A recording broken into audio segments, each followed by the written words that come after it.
हमारे खुदावंद यीशु की अंजील मुकद्दस यूहन्ना के मुताबिक उसका पहला बाब 45 से 51 आयत तक। फिलिप्पुस को नतनेल मिला और उसने उससे कहा कि जिसका जिक्र मूसा ने तौरात में और अंबिया ने भी किया है, हमने उसे पा लिया। वो यूसुफ का बेटा यीशु नासरी है। नतनेल ने उससे कहा, क्या नासरत से कोई अच्छी चीज़ निकल सकती है? फिलिप्पुस ने उससे कहा, आ देख ले।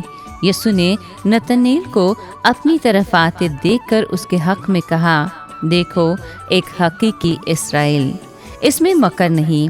नतनेल ने उससे कहा, तू मुझे कहाँ से जानता है? यीशु ने जवाब दिया और उससे कहा, इससे पहले कि फिलिप्पुस ने तुझे बुलाया, जब तू अंजीर के दरख्त के नीचे था, मैंने तुझे देखा।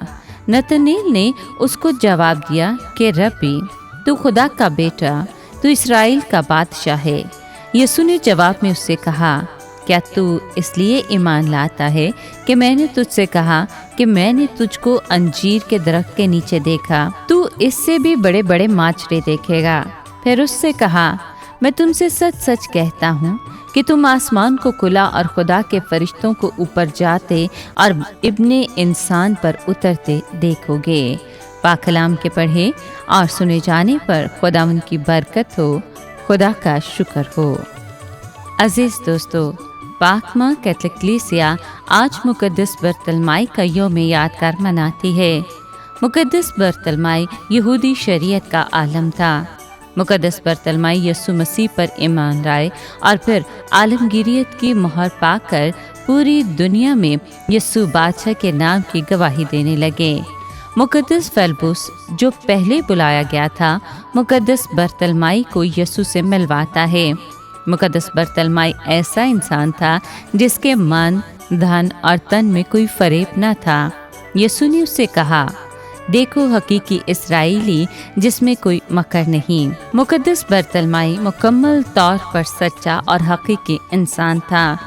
इस मुकद्दस ने ईद पेंटिकोस्त पर रूल कुदस मिलने के बाद एशिया, जनूबी पाक भारत और अर्मीनिया में यीशु की गवाही के झंडे गाड़े। आखिरकार बुत परस्तों को दावत कलाम देते हुए जामे शहादत नोश किया।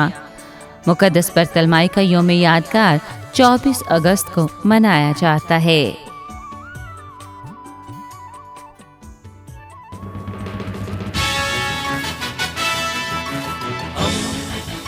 दोस्ती का पैगंबर, रेडियो वेरितास एशिया।